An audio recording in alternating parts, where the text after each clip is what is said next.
메리 크리스마스. 서로 한번 인사하겠습니다. 메리 크리스마스. 네, 메리 크리스마스. 네, 메리 크리스마스. 예. 네, 오늘은 2022년 성탄절입니다. 성탄절이면서 동시에 또 주일이죠. 그래서 겹치기도 참 흔치 않은데 올해는 한꺼번에 이렇게 예배와 성탄절기를 함께 나누게 되었습니다. 하나님이 세상에 오셨다는 진리만큼 매우 중요한 그런 본질적인 진리도 없을 것입니다. 기독교는 이 성육신, 하나님이 인간이 되셨다는 이 진리 위에 서 있습니다. 그러니까 다른 거는 다 여기에 이것을 위한 고명에 지나지 않습니다. 하나님이 인간이 되셨다는 이 사실, 그러니까 성경은 이 사실을 말하고 있는 거거든요. 그러니까 구약 성경은, 그러니까 올 테스터먼트라는 구약 성경은 앞으로 오실 예수님을 약속하는 것이고, 신약 성경 뉴 테스터먼트는 이제 오신 예수 그리스도에 대해서 기록한 말씀이 신약 성경인 거예요. 그러니까 성경은 오직 예수 그리스도만을 말하고 있습니다. 잘 들으세요, 여러분들. 그러니까 성경을 예수 그리스도로 이해해야 한다가 어떤 하나의 관점이 아니라, 그러니까 저 같은 목사는 성경을 예수님으로 푸는 거고, 어떤 다른 교회 목사님은 뭐 또 다른 주제로 풀고, 또 어떤 아무개 목사님은 또 이것으로 그게 아닙니다. 성경은 처음부터 끝까지 예수 그리스도만을 말하고 있어요. 어떤 부분은 분명하게 말하고 있고 어떤 부분은 좀 흐릿하게, 그래서 여러 가지 인용과 해석이 필요하지만 정답은 하나입니다.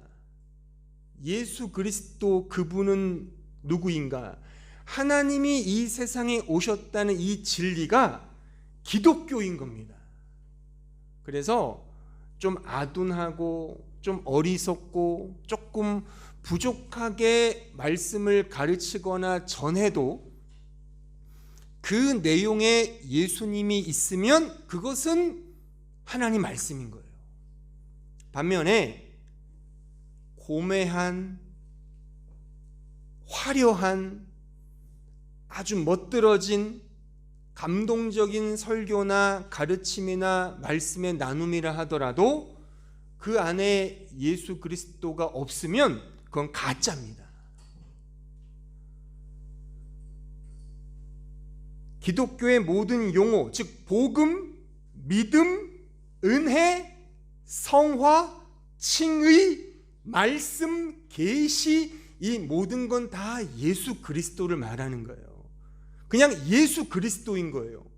말씀도 예수, 계시도 예수, 복음도 예수, 믿음도 예수, 성화도 예수인 겁니다. 매우 중요한 거죠. 그런 의미에서 오늘 본문은 조금 더 분명하게 하나님이 이 세상에 인간으로 오신 그 사실이 무엇을 의미하는지를 우리에게 분명하게 보여주고 있는 말씀이죠. 그 본질적인 이유와 내용과 목적이 뭐예요? 제가 지난 시간에도 이 본문으로 말씀드렸죠. 첫 번째, 그러니까 오늘도 마찬가지예요. 오늘 본문에서 하나님이 이 세상에 오신 궁극적인 이유와 목적은 딱 하나로 모아질 수 있죠. 즉 가난한 자에게 복음을 전하기 위해서 오셨다. 이 부분에 대한 구체적인 예가 눈먼 자에게 다시 보게 함을, 눌린 자에게 자유롭게 함을, 자유를 주시기 위해 오셨다. 그런 식으로 디테일하게 설명하고 있지만 핵심은 이겁니다. 가난한 자에게 복음을 전하기 위하여 하나님이신 예수 그리스도가 인간의 몸으로 이 역사 속에 오신 거예요.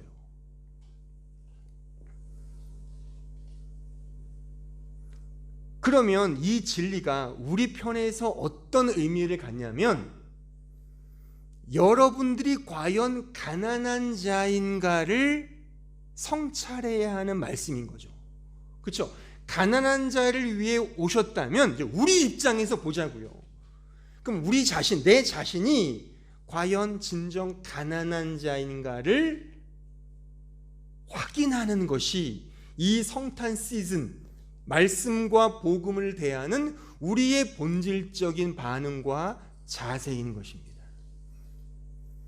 절대적 가난이죠. 이게 푸토코스라고 그랬어요. 헬라어 단어로. 푸토코스는 상대적 가난이 아니에요. 절대적 가난입니다. 그 절대적 가난 속에 절대적 의존, 그 믿음이 나타나지 않습니까? 따라서 하나님의 은혜는 신자로 하여금 이 절대적 가난으로 몰고 가십니다. 몰고 가는 과정인 것입니다. 나의 처음 자리, 나의 영적 꼴을 알게 하는 겁니다. 내가 진짜 하나님 앞에 설 수 없는 죄인 중에 괴수라고 하는 사실을 확인하는 거예요. 그 확인하는 것이 이 복음을 대하는, 이 성탄을 대하는 우리의 복됨이겠죠. 그렇잖아요. 절대적 가난을 깨닫는가를 여러분 스스로에게 매 순간 물어야 되는 거예요. 그렇게 묻고 또 묻고 매 순간 물으며 살아가는 게 우리 신자의 인생입니다. 다른 거 없어요. 이게 복음을 아는 자, 은혜를 아는 자의 모습인 겁니다. 복음은 매우 간단해요. 이런 의미에서 단순하고 명료하고 분명하고 복잡하지 않아요. 하나님이냐 세상이냐 이거죠. 그러니까 절대적 가난인 거예요. 내가 절대적 죄인임을 깨달을 때 하나님의 은혜가 필요하잖아요. 이 도식, 이 관계, 이겁니다. 나의 처음 자리, 나의 영적 그 처음 자리, 나의 꼴을 아는 거예요. 내가 하나님 앞에 좀 과격한 표현이지만 이 쓰레기임을 아는 거죠. 나의 꼬라지를 발견하는 거예요. 이렇게 너무 좀 표현이 과해서 귀에 거스리다라고 생각하는 분이 혹 있다면 한번 생각해 보세요. 그 예전에 그 드라마에서 그 응답하라? 거기 드라마의 그 남자 주인공 중에 이름이 뭐였죠? 정국이? 정우. 걔가 뭐였어요? 쓰레기였잖아요. 아니 공중파에서는 그렇게 대놓고 얘기하는데, 아니, 하나님 앞에 나는 쓰레기입니다. 이게 뭐 귀에 거스리다면 우리 여러분들은 아니죠. 그렇게 생각하는 사람은 우리 교회 안 오겠죠. 그러니까 죄인 중에 괴수됨을 깨닫는 내 본 모습을 찾아가는 겁니다. 영국에서 실제 이런 일이 있었대요. 영국 어떤 부흥 집회에서 목사님이 우리의 죄인됨을 비유로 우리는 정말 바퀴벌레와 같은, 제 기억에 바퀴벌레인지 쥐인지는 좀 가물가물한데 아주 험한 욕을 하면서 우리들은 하나님 앞에 바퀴벌레입니다 라고 이렇게 얘기하니까 어떤 성도가 딱 일어나더니 막 화를 내면서 당신 사과하시오. 우리가 어떻게 인간이 그런 곤충입니까? 뭐 이렇게 삿대질을 하면서 화를 내더래요. 그래서 목사님이 사과했대요. 어떻게 사과했냐면, 사과합니다. 죄 없는 바퀴벌레에게 감히 인간, 죄 많은 인간을 비유해서 바퀴벌레의 그 명예를 실추시킨 것에 대해 정식으로 바퀴벌레께 사과합니다. 저는 복음을 아는 설교자라고 생각해요. 그러니까 여러분들이, 그러니까 실제 그렇잖아요. 우리의 잘못으로 동식물들이 타락한 거잖아요. 우리의 잘못으로. 아니, 곤충과 동물이 무슨 죄가 있어요? 욕할 때 다 동물 이름 대고 욕하잖아요. 동물들은 죄가 없어요. 우리 때문에 문제죠. 그러니까 이거를 성찰하고 알자는 겁니다. 우리의 처음 자리. 그러니까 이걸 위해서 예수께서 오신 거라는 거예요. 우리의 처음 자리, 나의 그 첫 죄인된 그 자리를 알아먹게 하시기 위하여 우리에게 오셨다는 사실입니다. 그러니까 정직하게 생각해 보죠, 여러분들. 정직하게 우리가 신자로서 하나님의 영광을 위해 산다곤 하지만 정말 영광을 위해 사십니까? 정말 하나님의 영광을 위해 사냐고요? 다 내 영광을 위해 살죠. 그러니까 이것들을 우리가 살면서 확인하면서 정말 나는 아무것도 아니구나. 그러니까 갈등하고 번민하는 게 신자의 삶이 맞는 겁니다. 그러면서 나의 처음 자리를 깨닫고 주님을 붙들게 되잖아요. 난 정말 죄만 짓는군요. 내 영광만을 구하는 자가 어떻게 신자일 수 있습니까? 오호라 곤고한 자입니다. 로마서 7장에 그 고백이 터져 나오잖아요. 이런 자가 진짜 신자인 겁니다. 시간이 흐를수록 자신의 실체가 폭로되고 확인되는 겁니다. 성숙되는 것이 아닙니다. 나 자신의 처음 자리를 알게 되어 더욱 겸손해지는 거예요. 이게 성숙이라면 성숙이라고 말하자고요. 내 인격이 고매해져서 주님을 닮아간다고요? 자기 자랑하면서 무슨 주님을 닮아갑니까? 다른 사람 가십하고 잘 되면 배 아프고 못 되면 고소해야 하는 우리의 속성이지 않습니까? 신자에게도 있잖아요. 솔직히 우리의 민낯을 보자고요. 그런 우리가 무슨 하나님의 영광을 위해서 합니까? 한번 터지면 막 그냥 화내고 분노내고 막 별짓 다 하지 않습니까? 연극하지 말고 카멜레온처럼 위장술을 하지 말고 정직하게 그 복음 앞에, 그 은혜 앞에, 인간으로 오신 예수님 앞에 그냥 서자고요. 내 모습 그대로. 그러면 하나님의 은혜 앞에 나아갈 수 있는 겁니다. 그러니까 이 사실이 오늘 말씀에 기록되어 있어요. 가난한 자에게 복음을 전하기 위해 오셨다는 겁니다. 저는 신자의 수준을 논할 때마다 이런 표현을 쓰고 싶어요. 뭐냐면 신자의 수준은 0점이다 이겁니다. 0점. 숫자 0 있잖아요.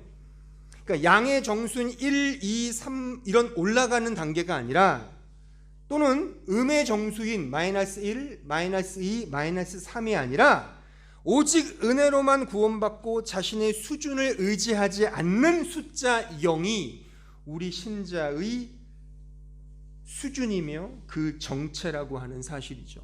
신자는 의인이지만 결코 자기 자랑이 있을 수 없는 의인이고 동시에 죄인이지만 세상 사람과는 같지 않은 그런 죄인인 겁니다. 세상의 자연수로 더하거나 빼거나 곱하거나 나눌 수 없는 그런 수 0. 오직 알파 베타가 외부로부터 덧입혀져야만 비로소 존재가 되는 그런 수 0. 우리 신자의 수준이 바로 0인 거예요. 오직 하나님의 은혜만을 붙들 수 있는 그런 0인 겁니다. 그러니까 절대적 가난인 거죠. 이 절대적 가난을 알게 하시기 위하여 오늘 본문에서 예수께서 두 가지 예를 이야기를 말씀하시지 않습니까? 하나는 사르밧 과부의 이야기고 또 다른 하나는 나아만의 이야기잖아요. 사르밧 과부는 지난주에 제가 설명을 드렸어요. 그러니까 성경에서 절대적 가난의 상징적 대명사로 꼭 주어지는 부류가 고아, 과부, 문둥병자였어요. 고아, 과부, 문둥병자가 절대적 가난을 상징하는 그런 부류로 성경이 늘 강조했어요. 그러니까 그 고아와 과부는 남자가 없는 사람이잖아요. 남자가 없을 때 그들은 절대적 가난의 상징이었단 말입니다. 그래서 사르밧 과부를 예수께서 인용하여 말씀하신 거예요. 우리의 처지가 과부라고 하는 거죠. 예수 없는 사람, 하나님을 떠난 죄인의 상태가 과부인 겁니다. 근데 이 과부가 나중에 어떻게 바뀝니까? 그 구절만 읽고 넘어가죠. 지난주 읽었지만 열왕기상 17장 22절 24절 말씀, 여호와께서 엘리야의 소리를 들으시며 그 아이의 혼이 몸으로 돌아오고 살아난지라. 엘리야가 그 아이를 안고 다락에서 방으로 내려가서 그의 어머니에게 주며 이르되 보라 내 아들이 살아났느니라. 여인이 엘리야에게 이르되 내가 이제야 당신은 하나님의 사람이시요 당신의 입에 있는 여호와의 말씀이 진실한 줄 아노라. 사르밧 과부의 절대적 가난을 깨닫고 이렇게 바뀐 거죠. 하나님을 알게 되었음. 이게 믿음입니다. 이 이야기를 예수께서 인용하신 거예요. 이제 나만 장군의 이야기입니다. 왜 예수께서 나만의 이야기를 이 복음의 끝부분에 인용하셨는가? 자, 나만 장군의 이야기는 열왕기하 5장에 기록되어 있는 이야기입니다. 자, 5장 1절을 한번 보시죠. 아람 왕의 군대 장관 나아만은 그의 주인 앞에서 크고 존귀한 자니 이는 여호와께서 전에 그에게 아람을 구원하게 하셨음이라. 그는 큰 용사이나 나병 환자더라. 그러니까 아람이라는 나라는 신약의 표현으로 말하면 수리아이고 지금으로 말하면 시리아입니다. 시리아 국가. 그러니까 시리아의 장군이었어요. 이 나아만은 장군이죠. 근데 그러니까 그만큼의 위치가 있고 권세가 있고 능력이 있는 사람이었어요. 다만 그렇지만 나병 환자였어요. 문둥병자죠. 그러니까 이 나병이라는 것은 불치병입니다. 고칠 수가 원인을 모르는 그런 희귀병이고 동시에 구약 성경에 의하면 가장 불결하고 가장 부정한 자의 상징이었어요. 그래서 거리를 두었죠. 그러니까 이 문둥병자 나아만이 누구라는 거예요? 우리라는 거예요. 우리가 바로 이 문둥병자와 같은 고칠 수 없는 죄인이라고 하는 사실이죠. 근데 이 문둥병자인 나아만이 어떻게 소식을 들어요? 자신이 잡아온 한 어린 소녀에게 이스라엘 땅에 있는 어떤 이 병을 고칠 수 있다는 소식을 듣죠. 그래서 그곳으로 가요. 그러니까 이 자체가 뭡니까? 그러니까 강대국인 시리아가 그 조그만한 이스라엘 땅으로 가는 거죠. 그만큼 자존심이 구기는 사건이죠. 그러니까 그렇지만 그 문둥병이 크니까 가는 거예요. 가서 더 황당한 처방을 받습니다. 자, 열왕기하 5장 10절에 보시면 엘리사가 사자를 그에게 보내 이르되 너는 가서 요단강에 몸을 7번 씻으라. 내 살이 회복되어 깨끗하리라 하는지라. 그러니까 문둥병 환자에게 나병 환자에게 내린 처방, 엘리사의 처방이 뭐냐면 요단강에 가서 7번 씻어라. 그러면 나을 거야 라고 말한단 말입니다. 여러분들이라면 이런 처방에 대해서 어떻게 반응하시겠습니까? 황당하죠. 웃기죠. 열받죠. 나아만도 그러했습니다. 5장 11절 보세요. 나아만이 노하여 물러가며 이르되 내 생각에는 그가 내게로 나와서서 그의 하나님 여호와의 이름을 부르고 그의 손을 그 부위 위에 흔들어 나병을 고칠까 하였다. 좀 영험하게 있어 보이는 식으로 뭔가 좀 뭐가 있어 보이잖아요. 막 이렇게 뭐 예식도가 세레모니도 하면서 막 기도 안수기도 해주고 뭐 이것저것 붙여주고 막 때리기도 하고 등짝 때리고 막 귀신아 물러가라 막 이렇게 해야 되는데 그냥 요단강에 씻으라 그러니까 열이 받은 거죠. 화가 났습니다. 당연하죠. 아니 내 고향에는 요단강보다 더 깨끗한 강가가 많은데 내가 요단강에서 목욕하러 여기까지 왔느냐. 돌아갑니다. 돌아가려고 합니다. 하지만 이런 황당한 처방보다 자신의 지금 처지가 너무 기가 막힌 거죠. 이것저것 따질 때가 아님을 그는 다시금 자각하죠.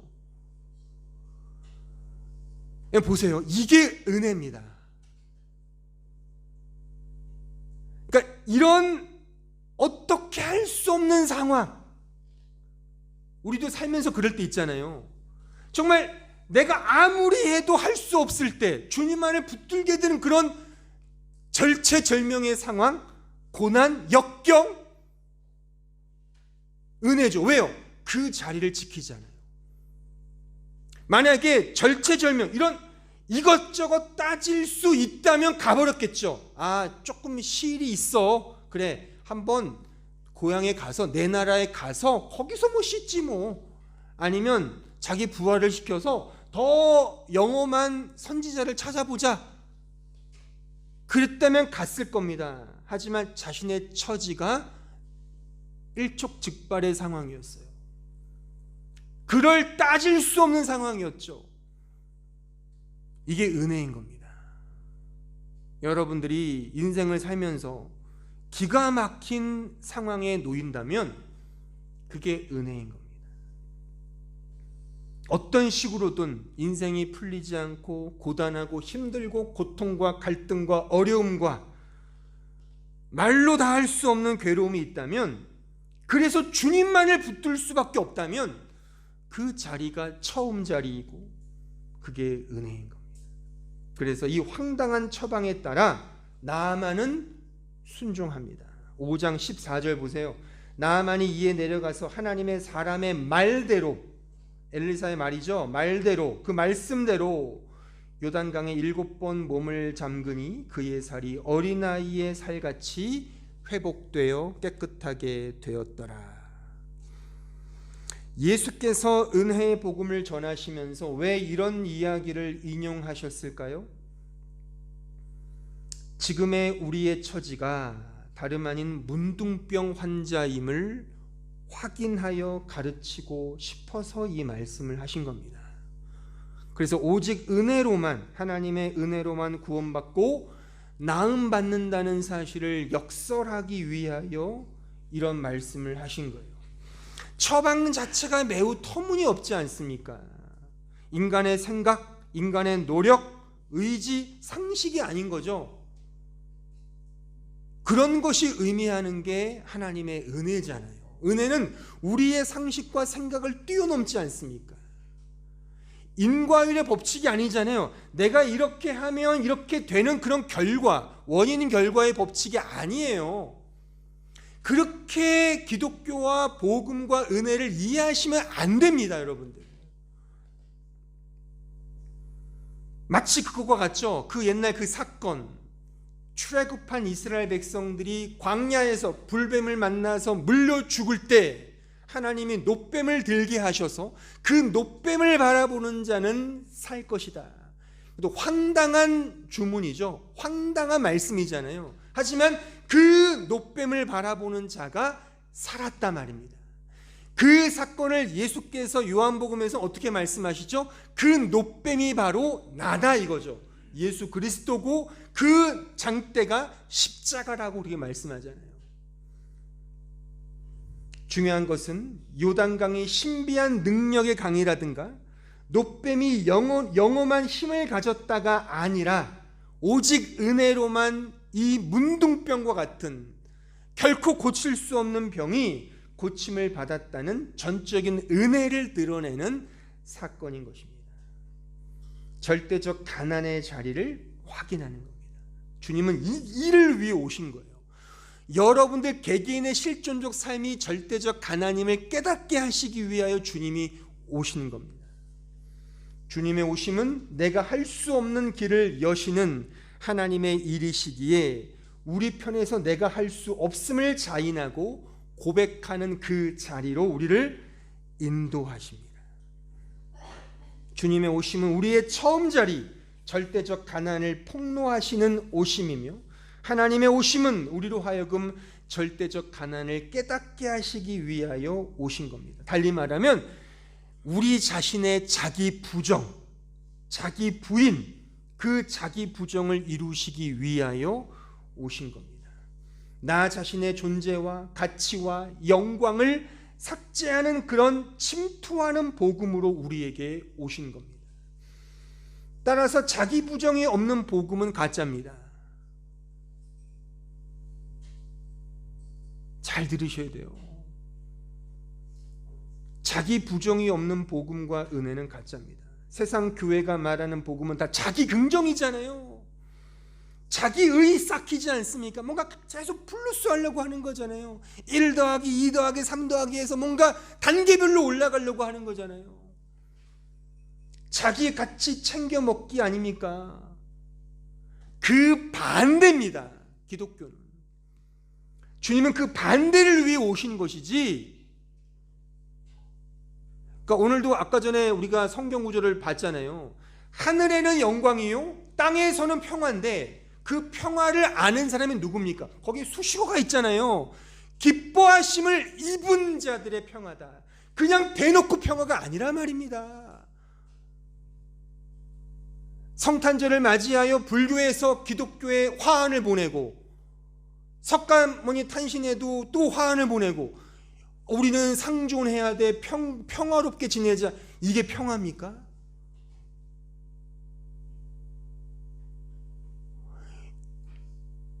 잘 이해하셔야 돼. 그거는 세상의 평화예요. 하나님을 기뻐하는 그 기뻐할 수 있는 자리가, 제가 결론에서 말하겠지만 이 고난을 통과할 때 변태적인 역설적인 기쁨이 흘러나온단 말입니다. 그 기쁨을 입은 자의 진정한 평화이지 그냥 무턱대고 그냥 뭐 사랑하자 평화, 이게 아닙니다. 자, 마태복음 10장 34절 보세요. 내가 세상에 화평을 주러 온 줄로 생각하지 말라. 잘 보세요. 성경을 보세요.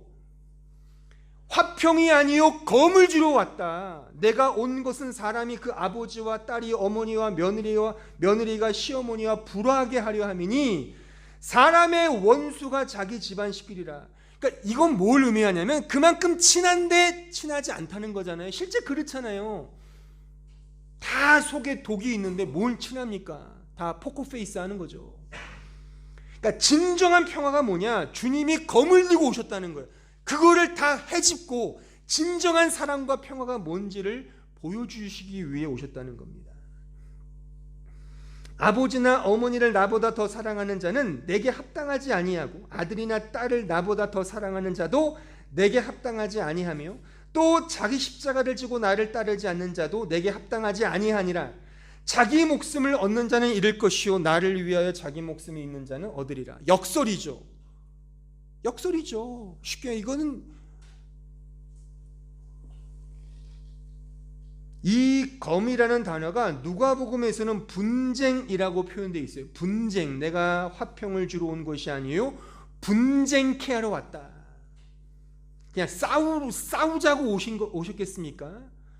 그러니까 이걸 말하는 거예요. 절대적 가난, 여러분들이 그렇게도 좋아하지 않는 하늘의 것, 세상 것에 대한 실패와 곤고와 가난과 이런 것들을 겪게 하시기 위하여 오셨다는 사실입니다.